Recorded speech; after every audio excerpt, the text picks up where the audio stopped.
What's up, mother people? It is your boy Kevin E. the Farm D, sipping on something called Golden Milk. Ah, that is the good stuff.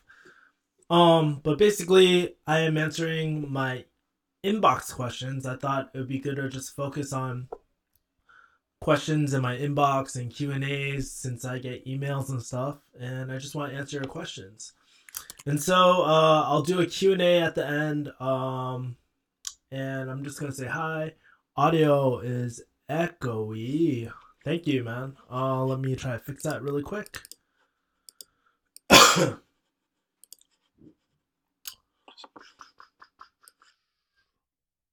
Hello.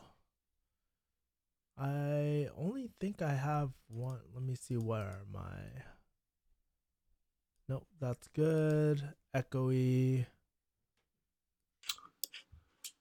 Well, I don't know if that helps the echo or not, but yeah. So, fuck it. It is what it is. How's the audio now? Is it better? Same? We got Legend RX in here. We got Emmanuel in here.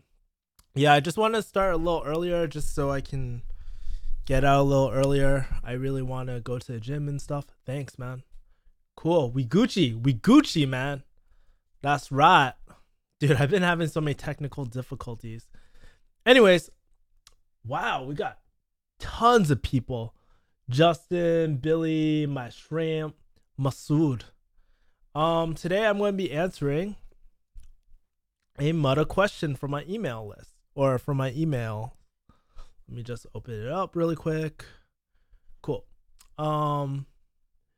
Basically, I had someone who's a pharmacist in Australia, an Aussie, looking to buy a pharmacy in California.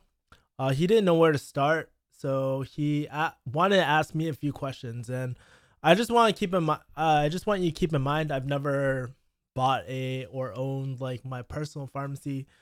I honestly just specialize in running pharmacies, not really owning them and all that. But I know people that have owned pharmacies, and I've talked to a few people. So just giving you my 2 cents. Not saying it's right or wrong, but hopefully this will give you a better idea. And I'm only going to be answering the relevant questions that I can probably answer. So first question I have: are non-pharmacists allowed to buy into pharmacy businesses in the U.S.? And I honestly didn't really know the answer to this question. Um, I'm sure like it's fine if, especially if you partner up with a U.S. citizen, especially like a pharmacist or something like that. Like you know how mainland Chinese people are. They just buy up all these businesses and shit. And but you definitely need like a licensed pharmacist for sure to run the pharmacy. At least in California, you need a PIC assigned to the store to take all the heat. So if you're running a pill mill, that pharmacist gets the heat. I'm gonna leave my chat open too. Hold on for a second. Fuck, I just lost my email.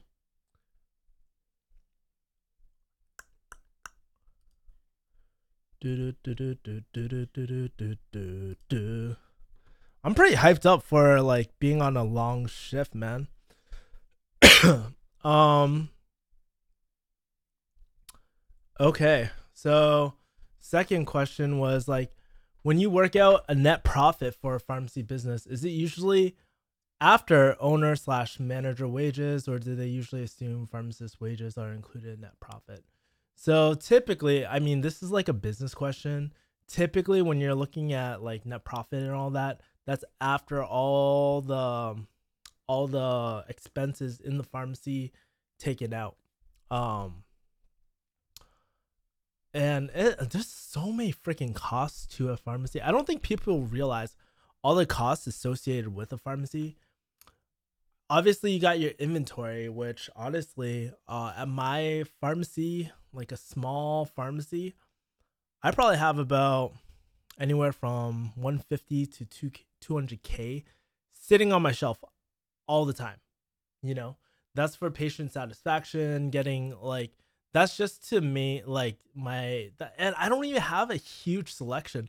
I bet if you go into like a CVS or Walgreens or something like that, you probably have at least 300, 400, even maybe half a mil sitting on the shelf, depending how busy the pharmacy is, you know? But for my store, I know that I carry about 130 to 200K on the shelves at all time, you know? And that's a huge part that is locked up that is locked up.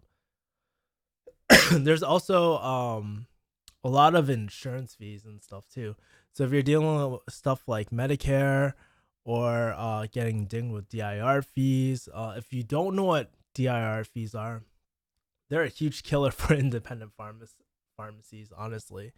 And I want to say, for the first time, like in my pharmacy's history ever, this period I actually made profit. I was like, what the fuck? I was like, I don't know how the fuck I did it, but yo, I was getting so much praise. I like honestly, it's so crazy.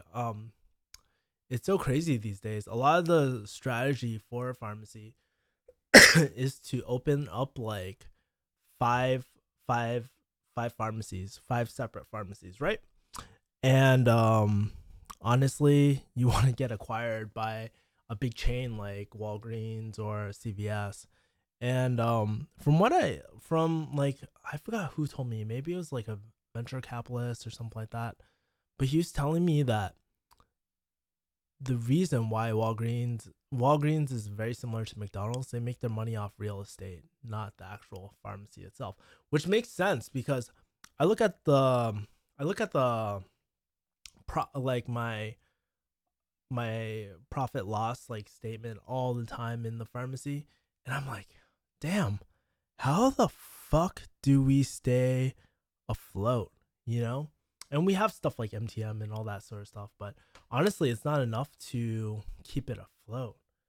But then I that made so much sense, you know? So, going back to the chat really quick before I answer some of the other questions that were asked to me in this email. I'm finally here. Ed Sheeran. That's the mother bullshit, man. I started working part-time at a pharmacy and passed my PCAT. Time to start applying to schools now. Woo! Awesome, dude. I was actually thinking about doing a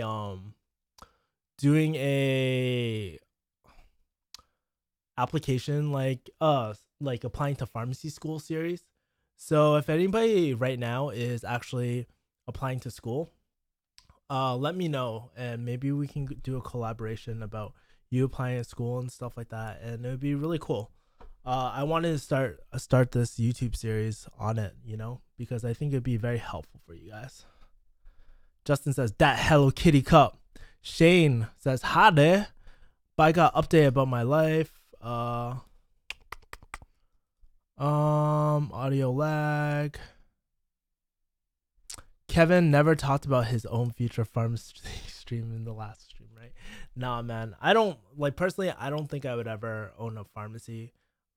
It's just unless I was to really outsource it and stuff. It's just so much hard work. I just don't want to do it, you know. Um, and like the capital, I feel like there's better opportunities out there than brick and mortar. Like, yeah, cryptocurrency and stock markets and stuff. Damn. So I made this like, I'm not sure if you can see, but this yellow stuff, I made golden milk. So it has turmeric and all this bullshit in it. And I've been letting it cool. It's been like solidifying. I was like, oh, this is fucking nasty. So I gotta drink this shit. Ah, so much good. Okay. So let me finish up the questions and I'll do a Q&A really quick. All right. Let's see. Open up the mother email.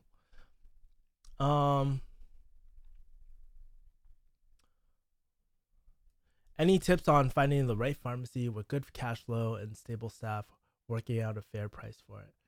So, like I said earlier, I think one of the shitty things about a pharmacy is like the cash flow. I really don't understand how how independent pharmacies actually make it. The ones that do make it, and probably one of the reasons why I actually broke profit. Probably one of the reasons why I broke profit this quarter was because I actually really focused on specialty meds. So like a lot of the HIV meds, you get a lot of money from that. Probably like $500 per pop maybe.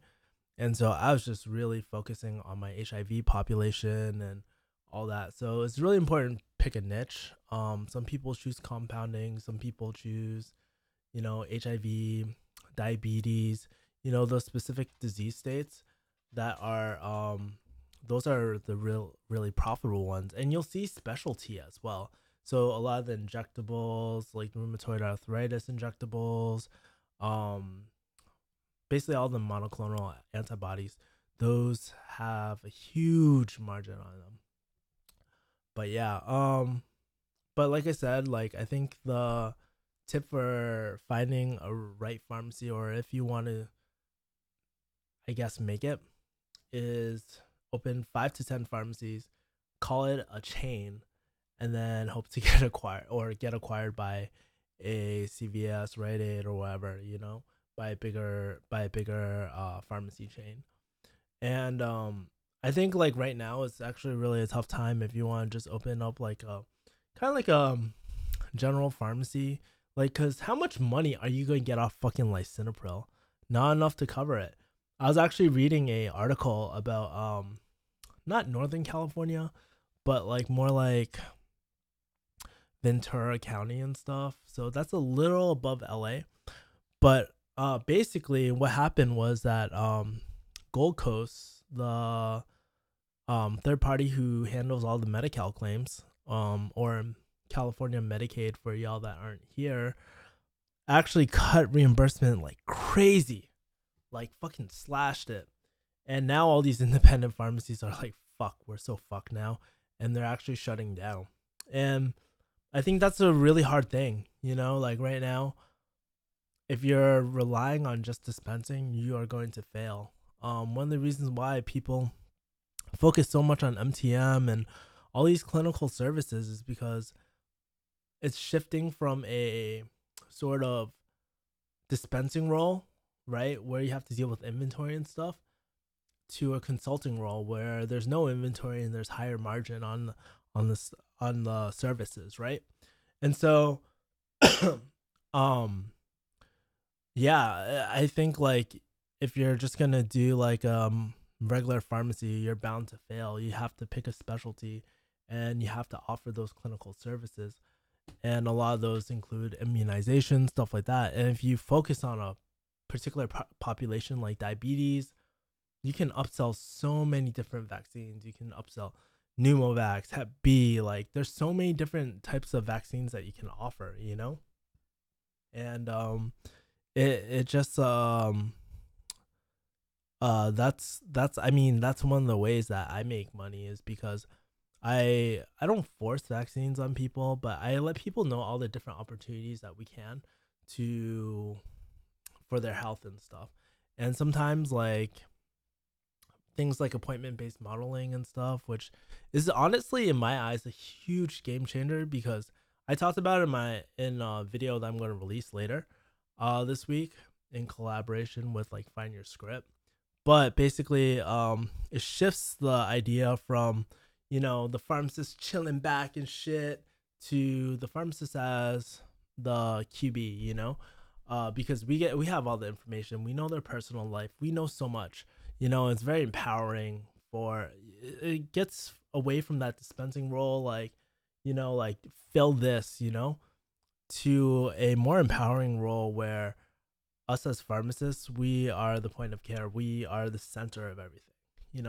So that was a huge tangent. But I think like a part of finding, if you want to acquire an existing pharmacy, you have to realize you're not only acquiring the pharmacy, you're acquiring their client base too. So it's going to cost you quite a bit rather than starting anew.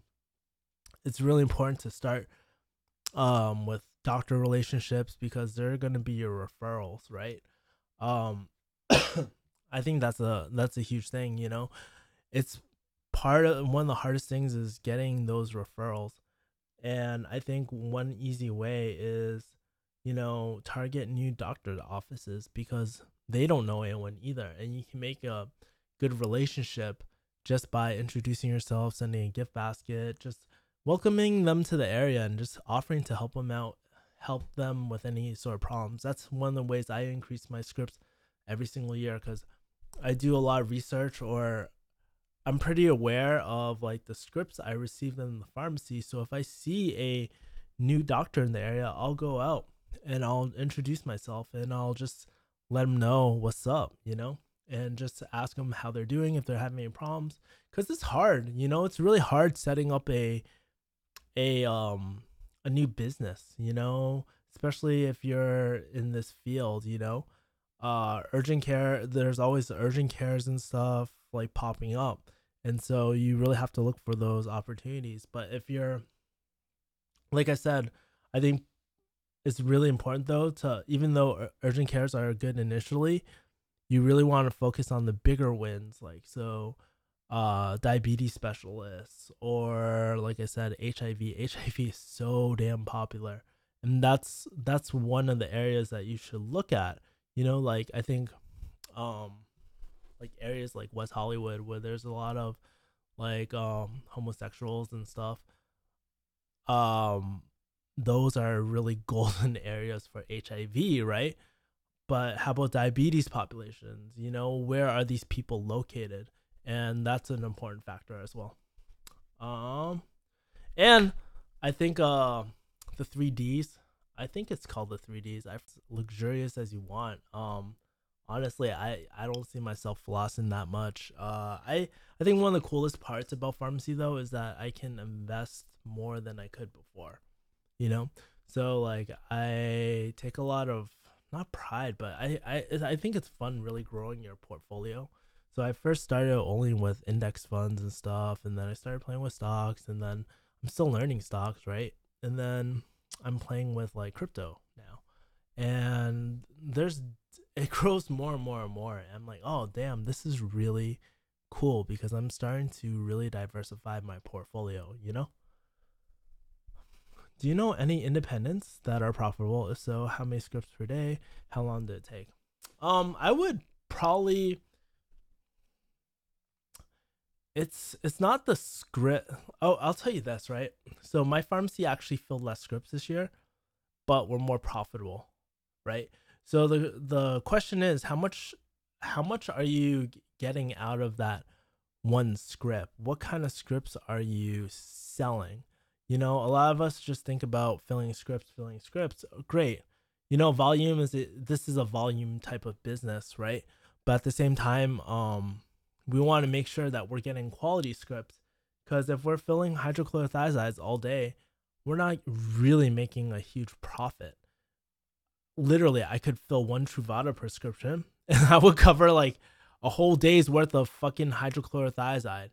And I think a more important question too is like, okay, we know reimbursement is sucking for us, right? How do we increase reimbursement? And that comes back to adherence, right? A lot of the if you deal with Medicare, star ratings are all based off of adherence, cholesterol, diabetes adherence, high blood pressure adherence.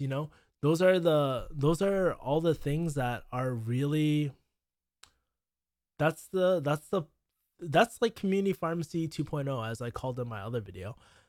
It's really we're not just dispensing anymore. We really have to take a more clinical role and take these opportunities for MTM. I mean, that's what MTM is. You're basically doing adherence checkups for people, right? Or going over all their medications so that they end up being more adherent, right?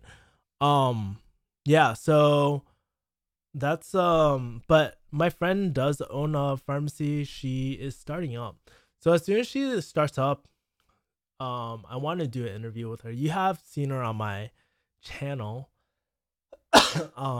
She is that cute girl. Like I did that vlog, lunch with a pharmacy supervisor. She's actually started her own pharmacy, and as soon as she starts up, I'm going to promote. I might promote it, and I'll have her on my channel too. And have her talk about like what it's like being a pharmacy business owner, because it's one thing to speculate, but it's another thing to actually do it. And I think she's probably a wealth of information. My shrimp says just working off my butt during fall break to hopefully pay for pre-farm, man. It's tough, man. I'm so lucky. Like I had a lot of my family help me out during that time, but there were times where I was like, oh shit, I'm so fucked, man. I just joined. Kevin, you own an independent? No, I do not own an independent. Hi, Kevin.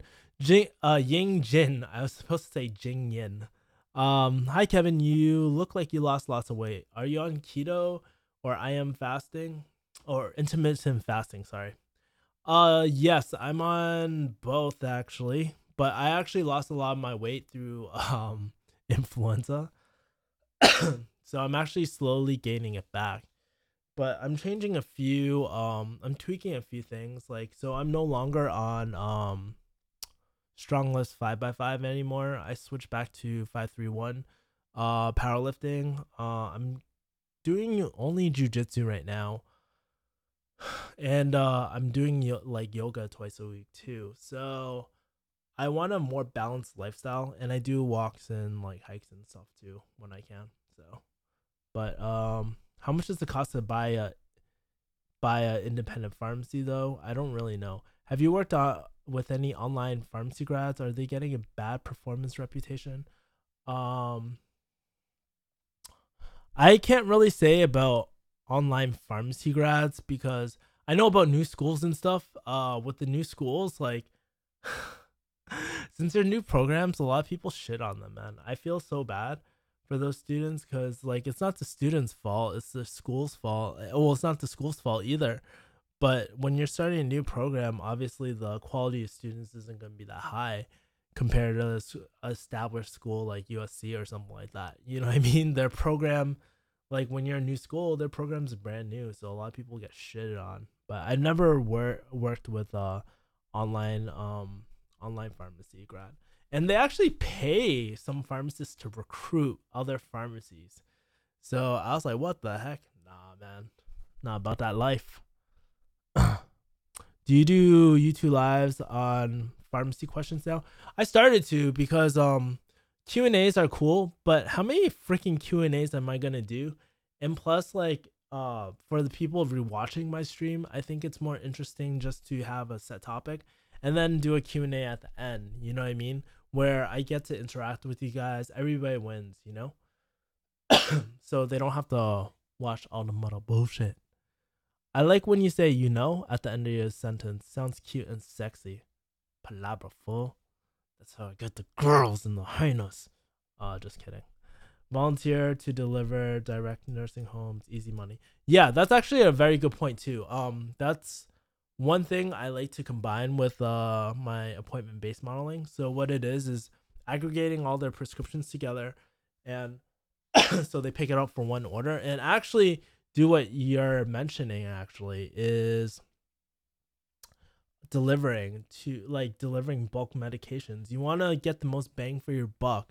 But the hardest part about nursing homes too is actually establishing those relationships. That's a really, I think that's a lot harder than it's pretty hard to establish those initial relationships, at least, you know. Shit, I keep on saying you know. Fuck. You know what's so funny? I actually got called out recently for like, oh Kevin, you know it's not so professional to use so many words. Well, fuck you. Don't care. Um I don't know. It just slips out sometimes because for me I feel like one of my strongest um sorry. I feel like my strongest strength is actually through relatability and stuff. So I commonly use everyday words like you know and stuff, even though I should probably cut some of it out to sound more like Barack Obama. How do you afford to buy your own pharmacy, Kevin? I'm a P3, about to start rotations and really want to get into independent, but frankly, I'm broke. Great vids, my man. Ahmed says Ahmed. Sounds like a Pokemon. Just kidding. Um, I I do not have my own pharmacy, and I do not want to own a pharmacy just because I see when you're a pharmacy manager, you have to look over all the P&Ls, right? And for me, I there's not enough profitability there, like especially like when you see like the returns on crypto right now. I mean, crypto is a huge hype. But I think it's definitely here to stay because it solves so many problems about money. I'm definitely one of those crypto believers. Um, and like with like I feel like there's better. It's just like putting all your money in a house. I don't really like putting everything in a house because it ties up so much capital, right? And I feel like pharmacy does the same. But I also hear from a VC that pharmacies are so damn profitable, and that's why he specializes in them. He opens like 5 and 10 at a time, and that's the strategy. And it really opened up my eyes. He was like, "You make a few million, and then you're out. You're good. You're Gucci for life." I'm like, "Goddamn!" But for me, it's just like a lot of additional work, and to me, it's not guaranteed that you'll be acquired, right?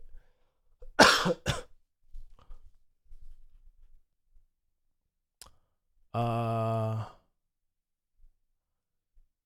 Kevin, don't own pharmacy, high liability. Yeah, I agree. I would never do it. It's just like honestly, I prefer to invest into other areas, not pharmacy.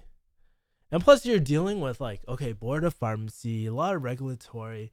There's so much like so many hands in the fucking jar, right? Everybody's trying to take your money. So for me, like personally, I don't want to do it. I mean, I'm sure there's like a lot of cool stuff that you can do. You have high autonomy, I guess. You can choose how you want to run your pharmacy. You can kick out whoever the fuck you want. You know what I mean? But I don't think it's worth it either. Shipping 18 says, "What's up, Kevin?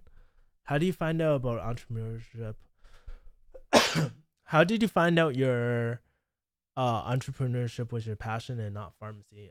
That's a pretty funny question because I want to say until maybe 1 year after graduation, I realized that I wanted to have something of my own because of the autonomy that you have. I think that's really important, like having control over your life or control over your hours or how long you want to work and stuff like that. I think that's so important. I mean, you might not have control over every single part of your life, but I know it's so cliche because everybody references this book. I'm looking on my bookshelf right now. Where the fuck is it, man? Oh, here we go. This mother scam artist, man. Rich Dad, Poor Dad. I read this book because Joe recommended it to me when I first met him. And it totally changed the way I looked at things because I realized I would always be poor or have a poor lifestyle if I continued just to be a high paid employee, the rest of my life. And I guess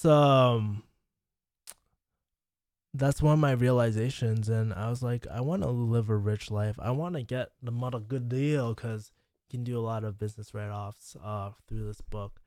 It was really, I think I really, and at the time I was just so miserable with my life because I just felt like I had no control.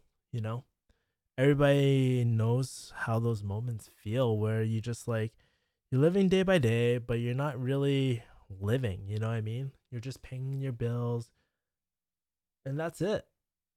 Like that's why I created this YouTube channel. That's why I created Refugee Hustle, because for me, it was very therapeutic for me to have this outlet, right? But it's also very therapy. It's also very helpful to other people because I'm not the only one that feels this way, and I want to help guide people toward online businesses and all the different opportunities besides pharmacy. You know, I'm not trying to talk people out of pharmacy because we'll always need pharmacists, right? Not the world can't survive on 100% entrepreneurs in society. You know, you need a balance, right? So I I created this channel just so that people can make better decisions. And in the next few weeks you're going to be seeing different guests. Like I invited 10 different people on my channel. So I'm still in the middle of scheduling everything out. So should be fun. Shipping 18 says, would you ever try ayahuasca?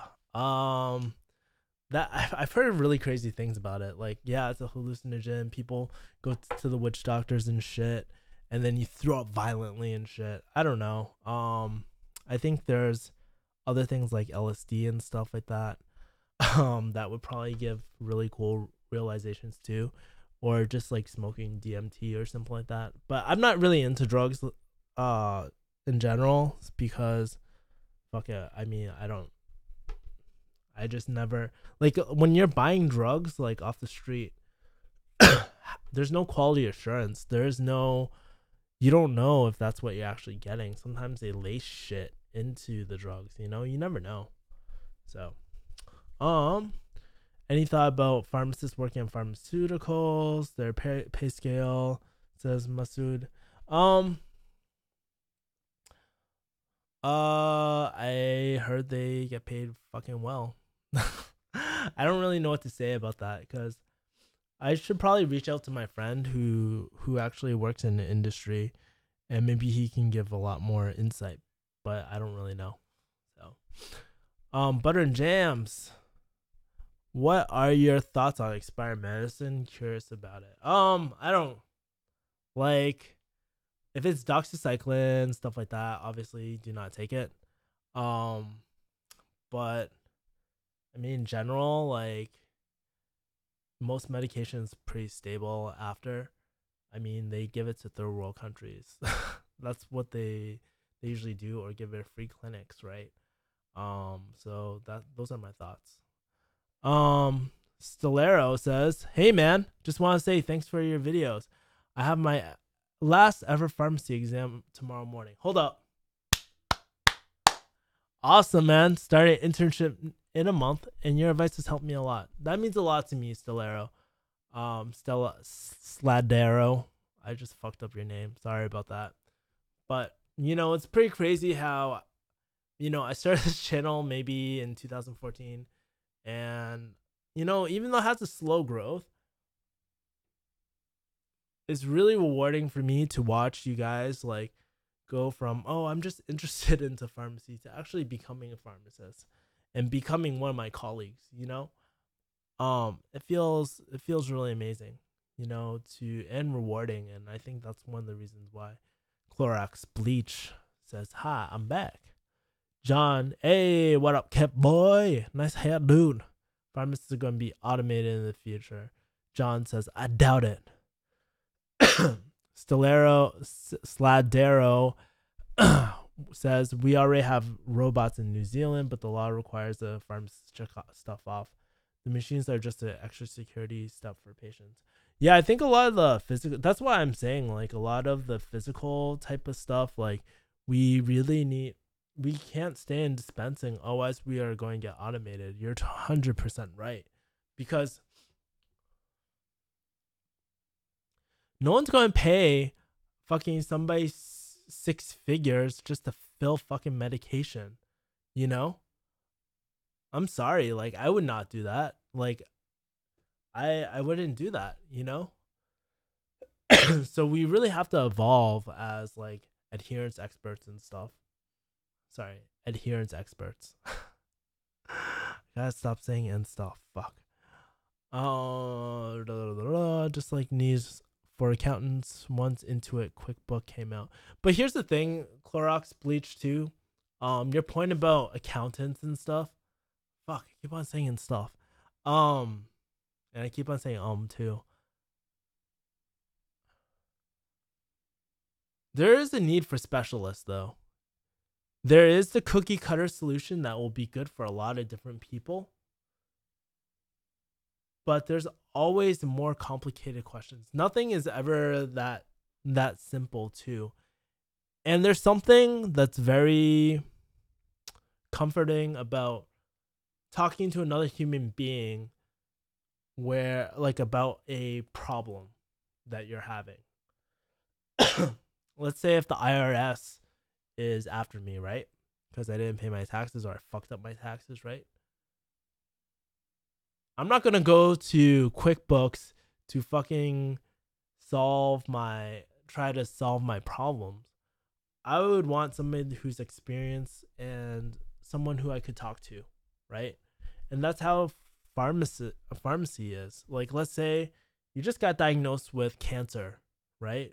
Life changing disease state, right? You want to talk to someone who understands you, who is experienced, not a robot, right? So that's the thing that us pharmacists solve. We have to find different problems that we can solve. And one of the things that I harp on is adherence. But there's other problems in pharmacy besides adherence that we can fulfill. But we always have to remember, what are the patient's problems and how can we solve them? That's for any sort of industry. You're always trying to figure out, what is my target market's pain points? What keeps them up at night? What what keeps them up at night? And creating a solution for it, right? So yeah. Actually, it cuts down on text, says Sladero. The irreplaceable pharmacy is counseling and non-pharmacological parts that help patients. That is very true. Like, I mean, a lot of the text job, like with dispensing, yeah, that can be automated, right? Most likely they are going to get automated. But I even feel like the text role is actually shifting as well. Because I have them run my whole clinical program, right? There's obvious stuff that they can't do. They can't answer questions, blah, blah, blah, you know? But their role is changing too. You know, it's evolving with the pharmacist roles as well. Why are you always looking to the side? Is there a girl on the side? Something? Yeah, I got my side bitch over here. No, just kidding. So I actually have a bookcase, full of books, and sometimes when I look to, like, when I'm thinking, I just think about the experience that I had just reading those books and stuff. Yes, YouTube therapy. We appreciate you. Awesome. Thank you, Billy. Pharmacy is hard as fuck, but yeah, in my school, pharmacy is least popular college to roll in right now. Hyson Nasser. Hi, Kevin. How are you? Brandon. I made it, Better late than never. Do you know about pharmacy in my country? No, probably not. You typical American. We only know about America. Hey, Kevin, real talk. What are your thoughts about that flock of shit going around? Where's PI? I don't even know. Kev, any friend zone experiences? It's so funny. In college, my nickname was Friend Zone, man. So I do have a lot of experience friend zone. I think here's the thing. When getting friend zoned, it's typically not the person themselves, but your actions, right? That dictate that, right? And that get that outcome, right? So for me, I was never like, when I did get friend zoned, I was never assertive enough in those situations. But if I take those moments where I didn't get friend zoned and we actually had a really cool relationship, I took action. I didn't wait. I didn't give a fuck about what the other person was thinking. I just communicated that I was interested, and if they're interested, they let me know, right? And so I look at, everybody has those situations, right? We have we, like, anybody says They did not have any bitch moments. They're fucking lying. All right. Because we all have those moments. And look back at your life and think about those moments where you didn't get friend zoned and where you did, you know? But yeah, I used to get friend zoned a lot. And even I don't think it's a bad thing too. Like as long as you express yourself, that's the most important thing. Just be real with people, right? But yeah. If a pharmacist wants to earn crazy money like physicians and surgeons, what should he do? Invest, invest, invest. Like almost all my money goes to investing into stuff, whether it's knowledge, um, a business, or money, making your money work for itself. Those are things that I always invest in, you know, while other people fucking blow it on travel. I don't think it's blowing it on travel. That's probably a poor choice in words. But there's some people who just um and I'm not saying it's good or bad, all right? There's some people that really like working let's say like working part-time jobs, job to job, just making enough money to travel. There's nothing wrong with that. I actually think that's actually a really cool life, you know? But for me, I want to set up a legacy, right?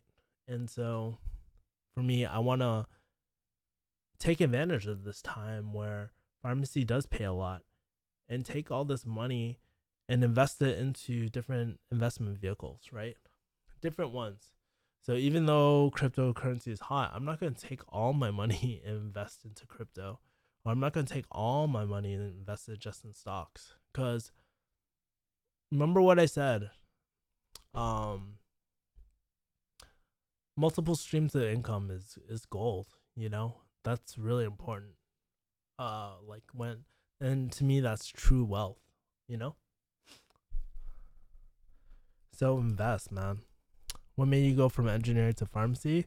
Do you not like being an engineer? It's funny people think that I was an engineer, but I was actually never an engineer. I had my major set to chemical engineering for a little bit, but then I was like, fuck it. Pharmacy makes more. Fuck that shit. You know? I have no regrets. Like honestly, I have no regrets about about specializing into pharmacy and going this route, even though it wasn't ultimately what I wanted to do. I have no regrets about it because it enabled so many cool things in my life, you know? And that's the way you should look at your life. There's no right or wrong decisions in your life. There's no right or wrong decisions in your life. Um and you just got to look at it. You just make a decision, go. If it doesn't work, then you try something else, not the end of the world. Yeah, absolutely agree, Kevin. Us new grads being taught in directions to reproduce polypharmacy because it's becoming a huge problem with the demographics of patients shifting more elderly. Yeah, because here's the thing. They talk about like, oh, polypharmacy is bad and whatnot.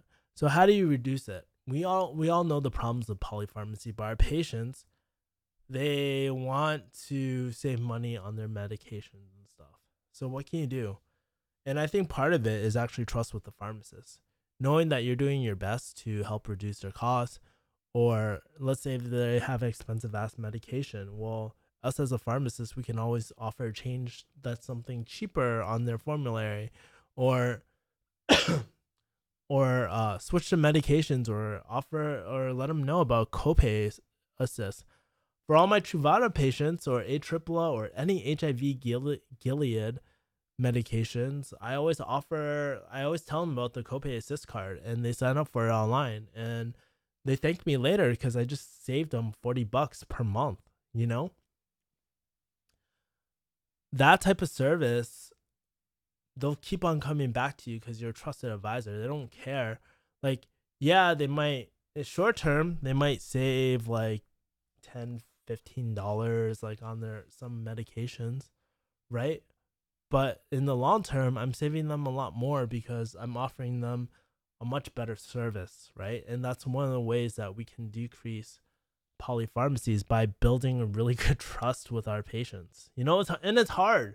I'm not saying it's easy. Like definitely like with pharmacies like CVS Pharmacy and whatnot, it's gonna be really hard, because you gotta find time, but it's so important to build that trust with our patients because trust means everything. If you break up with your girlfriend, what's a good time frame to start dating again? I started 3 days after. Damn, savage as fuck.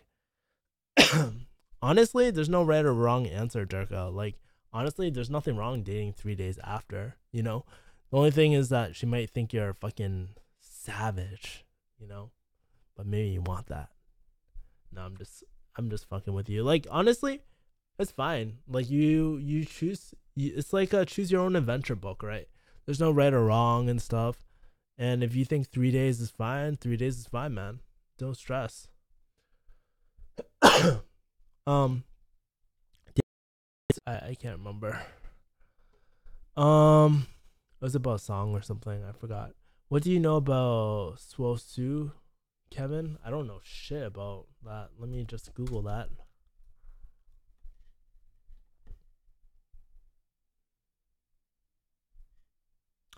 Oh, Southwestern Oklahoma State University. I have no idea, dude. Wrong person to ask. Do you start making money from your investment yet? I mean, yeah. Like for my different investment vehicles, yeah, of course. But I'm not like fucking. I just started crypto recently. I spend a lot of money on actually research. Before jumping into it, but I'm starting to build my initial portfolio. Not multiple streams, but scalable passive income. Scalable passive income is cool, but and a lot of people do it through like real estate and stuff like that. But in order to have those passive income type of things or investment vehicles, a lot of them require a good amount of money too. You know, my pharmacists I work with are really cool, but not as cool as Kevin Yu the pharmacy. Awesome, dude. Thank you, man.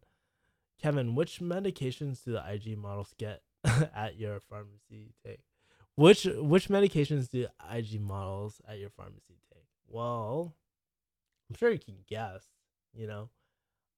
Everything from birth control. Like, I'll tell you what I dispense at my pharmacy more broadly. A lot of HIV medications, right? I dispense a lot of fluconazoles, acyclovir, valcyclovir, azithromycin, Z-Pax, Azith 1 gram, like more birth control.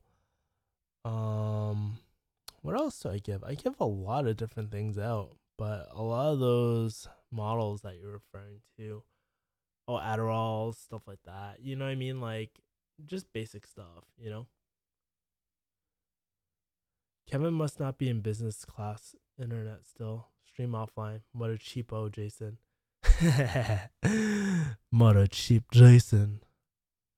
How's Angela doing? She's such a cute girl. Why don't you date her? She has a boyfriend now, man. She's actually supposed to come up here sometime soon. And we're supposed to shoot a video again. But I just haven't had chance, man. I've just been so busy with on my end. And like when I do see Angela, it's more personal, you know, like doing videos and all is cool, but sometimes I don't really get to see Angela as often because we're a lot farther away, and I just want to be enjoying the mother time with her, you know. What's up with that? Does your pharmacy specialize in those meds? It's just my patient population, you know. That's why like a lot of them have HIV, like are on like PrEP, or they might not even have HIV. Actually, I want to say more of my patients are on PrEP than anything. I've seen a lot of bachelor degree pharmacies. I've seen a lot of bachelor degree pharmaceutical sales reps. Is there a market for pharmacy sales reps that you know of? I don't really know, to be honest with that. Louis says, "Hey, bro. Sorry, stream cut off when you're talking about military pharmacists. Can you repeat what you said?" Um, in short, I was just saying that a lot of them have a really cool like story, every single one. So like IHS, like an Indian reservation in the middle of nowhere, You're the only provider, most likely. So you're like literally running the whole show. I've heard really cool stories about like Coast Guard PHS officers. Some guy got shot with a harpoon, and they were literally stitching him up on deck, like one of the PHS officers. Or like if you work in the prison, you deal with you're running you're basically a clinical pharmacist. So not only are you a clinical pharmacist, but you learn ways where people can divert their medications and stuff, you know. So that's what I was talking about. And I was saying, like, if you ever get a chance, talk to a PHS officer. I think it's one of the coolest things, you know. They always have really dope stories. I think also, I mean, Navy and all that is cool. Like, one guy was trying to recruit me, but honestly, I think my heart was really with the public health PHS, you know, the public health service. So what pickup techniques have you tried on your patients? Do they work? I don't fuck with my patients like that, man. That's kind of I don't know, man. Unless I get the HIV and spread that shit. Just like Charlie Sheen or Paula Usher. By the way, when does the daily video upload start again? I'm gonna try to start this week. I just haven't had time to sort of populate the videos. I have a lot of videos to edit, but I'm actually out of hard drive space. So I'm waiting for the upload, like my uploads to finish and stuff like that too. But I do have like a few videos queued up. But yeah, I'm working on it right now. Do you get annual bonus in my pharmacy? Is it a lot? Are you allowed to work more than 40 hours a week? At my pharmacy, I only max is 40 hours a week. Very rarely do I ever get to go over. I do get a bonus. How do you get invited to parties in college? Befriend the right people, man. Befriend the gatekeepers or the really popular people. Or let's say if you're going to a frat party, talk to people about like the frat party. Most likely they're gonna invite you and stuff. Can you work in pharmacy school? Of course. Palabra fool. It's all about that refugee hustle, son. What shifts do you usually work? AM, PM? I usually work 12-hour shifts. So like 9 to 9. Does my friend Matt ever regret quitting his engineering job since it is his passion? I don't think. Hell no. Are you kidding me? That fool just gets to travel around the world and shit. That's a question for him, but I'll tell you this: he gets to travel around the world. He gets to do what he wants. That's why I was saying, like, he has full autonomy of his life, you know, and that's one of the keys to happiness. Honestly, it's 9:44. I'm gonna close out the stream in a second, so make sure you write down all your questions right now. As I close up the stream. What papers in school would you say were most useful to actual retail pharmacy life? None of them, actually. Unless you do like a psychology sort of type of thing. I think psychology, like taking a social psychology class, is actually most impactful for retail pharmacy, honestly. Damn, son, hustle. Hey. All right, guys. I spent about an hour with you guys tonight. Hopefully you guys enjoy this new format. Let me know what you guys think about the like me answering a question at the beginning of the stream, having a focus thing, and then doing a Q&A. Haha, that's what I thought, man. Thanks for the stream. Can you tell you're really passionate about pharmacy even though it's not your all? Can you tell you are passionate about pharmacy even though it's not your ultimate goal in life? Yeah, I'm very passionate about pharmacy, like in certain ways. Like I think on the bigger scale I am, but on the like everyday scale I'm like, fuck me. I think it's really cool to be part of something, to be a thought leader, or not thought leader. I don't want to categorize myself like that. But I think it's really cool to be changing the public view of pharmacists. Just because for so long we're looked at as dispensers, right? But we're so much more than that, and we're so underutilized. And to be part of this like community pharmacy 2.0 is actually really exciting for me, you know, because I want to be the leader and pioneer in it, you know, and I think even like just doing the hormonal contraceptives and just being part of new initiatives and really being hands on. I'm not scared of those new initiatives. I always welcome them, you know. Yes, it's kind of busy, but now I because of my hard work, I have interns now, and I really get to train them and have that mentorship, and that actually really keeps me going because without like I really like interacting with more people. Like that's one of the downsides of a grocery pharmacy really quickly is that you don't really get to interact with too many teammates and people, right? And as an extrovert, right? I really enjoy that connection with people and that mentorship, you know? So all right, guys. Hour of my time. That's $65. Need more pharmacists like you, bro. Hopefully I can be like you one day. You can, man. True drug dealer goals, man. All right, guys. Thank you for watching. Bless up. If you haven't already, subscribe to my channel, and I'll see you guys next time. Peace.